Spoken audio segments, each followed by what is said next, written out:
Dans ce webcast spécial, on vous présentera une enquête qui s'est échelonnée sur 5 ans en ce qui a trait sur le taxage routier, déguisé au nom de la sécurité routière. Les autorités laissent croire de vouloir mener des opérations radar contre les automobilistes délinquants, les criminels de la route et les récidivistes. Par contre, étant donné que ces criminels ne sont pas nombreux au point d'être rentables pour les coffres, le projet consiste maintenant de s'attaquer aux honnêtes citoyens plutôt qu'aux criminels, en diminuant les limites de vitesse affichées et en doublant les peines. Ainsi, non seulement le cow-boy au volant va se faire pincer comme d'habitude, mais le potentiel de taxer aussi les usagers sécuritaires de la route est maintenant devenu une réalité.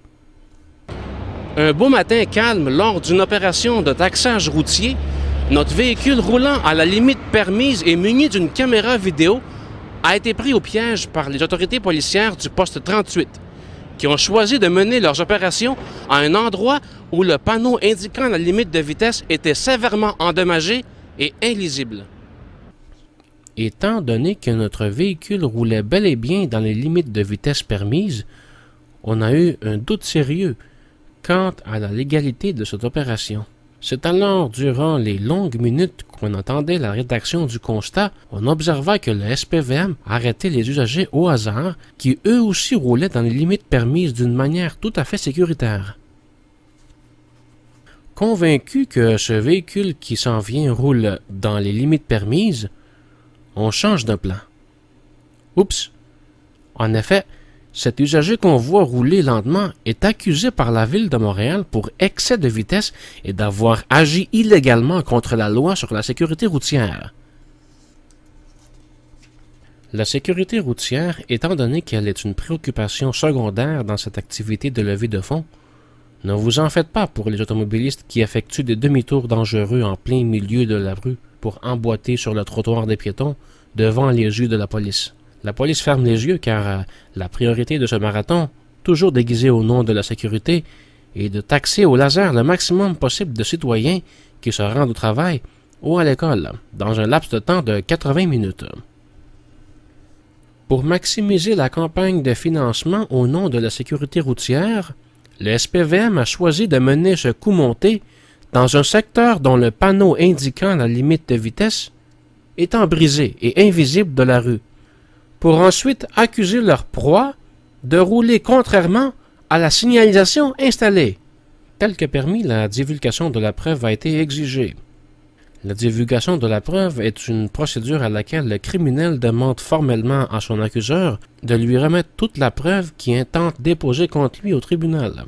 Dans ce cas, la divulgation de la preuve consiste de 9 pages, soit le rapport fabriqué par le policier, les lieux où il prétend avoir effectué les vérifications de son appareil laser, les dites transcriptions des mesures, son expérience, une description supposément détaillée de l'opération, un croquis de mesures d'arpentage fait par le policier, ainsi qu'un manifeste des interceptions.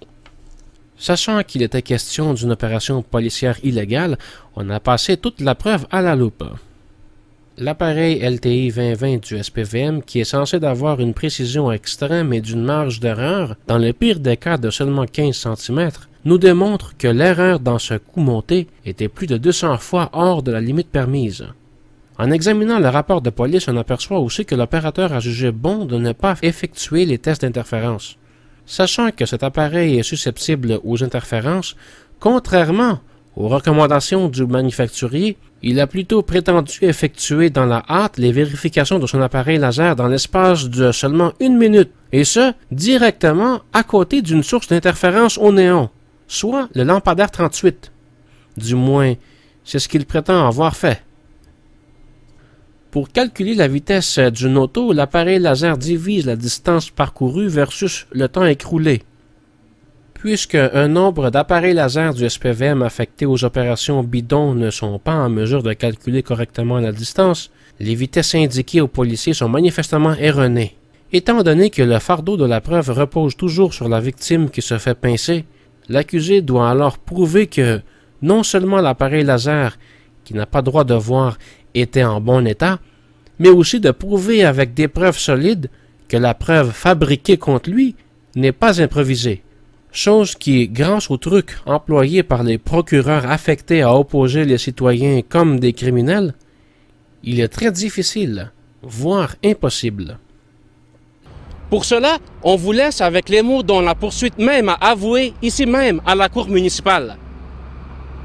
Pas une vitesse excessive et cette tendance chez le défendeur à penser que qu'on lui reproche d'avoir je roule jamais vite et c'est assez un parc et c'est pas une vitesse excessive qu'on lui reproche et il y a eu, on le voit au rapport du policier, il y a eu plusieurs opérations cette journée et c'est pas une vitesse excessive qu'on lui reproche et c'est pas une vitesse excessive qu'on lui reproche et c'est pas une vitesse excessive qu'on lui reproche. Le juge même recommande à la victime de faire témoigner à ses frais un expert laser pour contrecarrer la preuve fabriquée.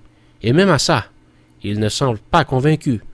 À plus forte raison, vous êtes en mesure d'amener un technicien qui va contredire facilement le policier. Vous êtes en mesure de comprendre plus que n'importe qui si le policier est à côté de la traque ou non, ou je sais pas quoi, mais je pense qu'à la lumière de toutes ces jurisprudences-là, c'est très clair et précis quant à moi.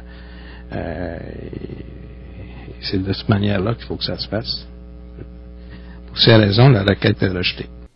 Considérant la gravité du crime d'excès de vitesse sans toutefois l'avoir excédé, comme dit la poursuite, et considérant le fait que nous n'avions pas droit à une défense pleine et entière, la divulgation de la preuve complète nous étant refusée, les seules données qu'on possède pour vérifier l'exactitude de l'appareil laser sont les mesures de distance faites par le policier, qui, selon lui, a mesuré la rue à une longueur de 521,7 mètres. Pour un appareil dont la précision est de 15 cm au maximum, et opéré par un policier ayant 10 mois d'expérience, et qu'il ne se trompe jamais sur ses estimations comme indique la preuve qu'il a déposée à la cour, on s'attend à ce que la longueur de la rue soit en conséquence. Allons vérifier ces lectures à l'aide d'un récepteur de positionnement mondial de précision. Je me trouve présentement au coin de Rachel et Émile Duployer, exactement au coin où le policier a pris ses premières mesures avec son appareil laser, juste après le stationnement de la ville et la rue Rachel. Avec l'appareil GPS de positionnement global de haute précision, les coordonnées géographiques à ce point précis, ils sont de 45,52975 degrés nord et 73,57026 degrés ouest. Allons voir à l'autre intersection où que le policier a pris ses deuxièmes mesures. Je me retrouve au coin de Sherbrooke et Émile Duployer, exactement où le policier a indiqué qu'il a pris ses deuxièmes mesures, soit juste après le stationnement de la ville qui se trouve en face de moi et la rue Sherbrooke. Avec l'appareil de positionnement global de précision, les lectures à cet endroit précis sont de 45,52715 degrés nord et 73,56428 degrés ouest.